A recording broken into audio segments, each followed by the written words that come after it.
오늘은 성경 여호수아 7장을 좀 자세히 살펴보려고 합니다. 네, 그 강력했던 여리고성을 정말 기적처럼 무너뜨렸잖아요, 이스라엘이. 그랬죠. 아주 극적인 승리였죠. 근데 바로 다음 전투, 그것도 훨씬 작다는 그 아이성 전투에서는 너무 예상 밖으로 패배를 해요. 네, 맞습니다. 정말 어이없는 패배였죠. 도대체 왜 그랬을까? 그 숨겨진 이유를 오늘 좀 파헤쳐보죠. 네, 이게 예리고에서의 그 큰 승리 바로 뒤에 찾아온 거라 더 충격이 컸어요.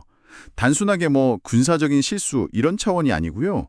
공동체 전체의 어떤 영적인 상태, 또 하나님과의 그 언약 관계, 이런 것들과 깊이 관련이 있는 사건입니다. 이야기 시작에 아간이라는 인물이 나오죠. 유다 지파 사람이라고. 네, 이 사람이 여리고성 물건 중에서 하나님께 온전히 바치기로 했던 거, 그거를 몰래 훔쳐서 자기 장막에 숨겼어요. 그게 이제 헤렘이라고 부르는 건데요. 아, 헤렘이요? 네, 성경을 보면 이 일 때문에 이스라엘 자손들 전체에게 진노하셨다 이렇게 딱 기록되어 있습니다. 그러니까 이게 그냥 전리품 정도가 아니라 뭔가 특별한 의미가 있었던 거네요, 헤렘은. 그렇죠.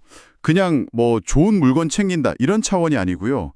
가나안 정복 전쟁 자체가 좀 거룩한 성격이 있었거든요. 그래서 이 헤렘은 완전히 하나님께 바치거나 아니면 완전히 없애버려야 할 그런 부정한 것들이었어요. 개인이 가지면 안 되는 거죠. 아, 공동체의 거룩함과 관련된 거군요. 네, 그걸 지키려 한 건데 아간이 탐욕 때문에 이걸 어긴 겁니다. 이게 모든 문제의 시작이었어요. 근데 정작 지도자인 여호수아는 이런 일이 있었는지 전혀 몰랐잖아요. 네, 전혀 몰랐죠. 그래서 아이성은 뭐 작으니까 병력 조금만 보내도 괜찮겠지? 이렇게 판단을 한 거죠. 한 3천 명 정도? 네, 한 3천 명 보냈어요. 아마 여리고 때 워낙 크게 이겼으니까 좀 자신감이 있었겠죠? 그랬겠죠. 그런데 결과는 와, 정말 처참했어요. 네. 이스라엘 군대가 제대로 싸워보지도 못하고 막 도망치고 36명이나 죽었습니다. 36명이요? 이전 승리가 진짜 무색해지는 순간인데요. 그렇죠. 성경 표현 그대로 백성들 마음이 물같이 녹아내렸다. 사기가 완전히 바닥을 친 거죠. 이 갑작스러운 패배 때문에 여호수아 반응이 정말 인간적으로 느껴지더라고요. 아, 그렇죠. 옷을 막 찢고 장로들이랑 같이 얼굴을 땅에 대고 엎드려서 하나님께 막 탄식하잖아요. 네. 아니 왜 우리를 요단강 건너서 이 아무리 사람들한테 넘겨서 멸망시키려고 하십니까? 뭐 이런 식으로요.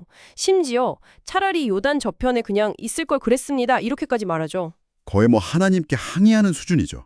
그만큼 절망감이 컸다는 걸 보여주는 대목이에요. 네.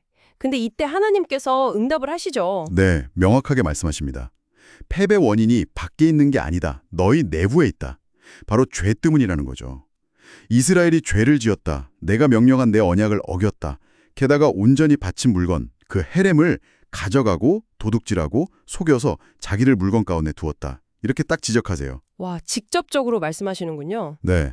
그리고 더 무서운 건 이 죄를 해결하지 않으면 내가 더 이상 너희와 함께하지 않겠다. 이렇게 선언하십니다. 와, 함께하지 않겠다.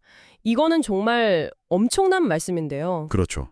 아주 단호하신 거죠. 그럼 이 숨겨진 죄 지은 사람을 어떻게 찾아내나요? 하나님께서 구체적인 방법까지 알려주세요.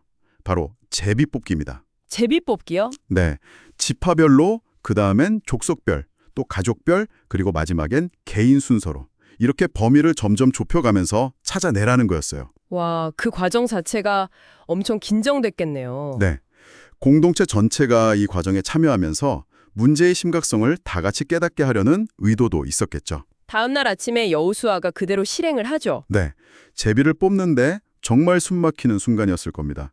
유다 지파가 뽑히고 그 안에서 세라 족속 또 삽디 가족, 결국 갈미의 아들 아간이 딱 지목됩니다. 아, 드디어 밝혀졌군요. 네, 여호수아가 아간에게 내 아들아, 하나님께 영광을 돌리고 네가 한 일을 자백해라. 숨기지 마라. 이렇게 말하니까요. 아간이 결국 다 털어놓죠. 네, 여리고성에서 봤던 그 신할산의 아주 좋은 외투한벌하고 은 200세겔 또 50세겔 나가는 금덩이 이걸 보고 탐이 나서 훔쳤다.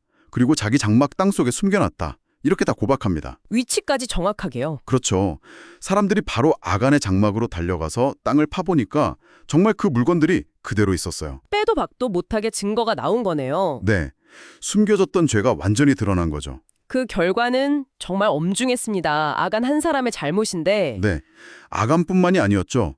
그의 자녀들, 그리고 그에게 속한 모든 소유물까지 전부 아골골짜기라는 곳으로 끌고 갔어요. 아골골짜기요? 네, 거기서 온 이스라엘 백성들이 보는 앞에서 돌로 치고 또 불살라버립니다. 와, 자녀들까지요? 정말 무서운 심판인데요. 네, 그 아골이라는 이름 뜻 자체가 괴로움, 고통 뭐 이런 뜻이에요.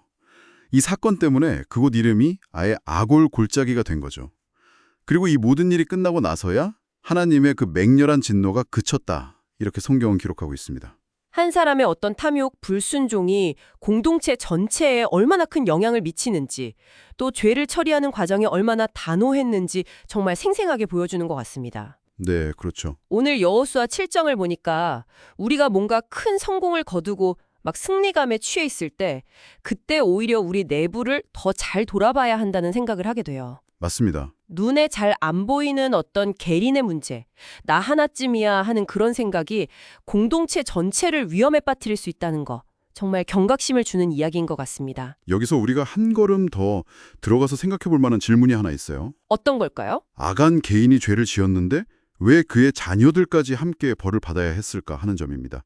사실 오늘날 우리 관점에서 보면 이게 쉽게 이해가 안 될 수도 있거든요. 아, 그러네요. 연좌제 같은 느낌이 들어서 좀 불편할 수도 있겠어요. 네.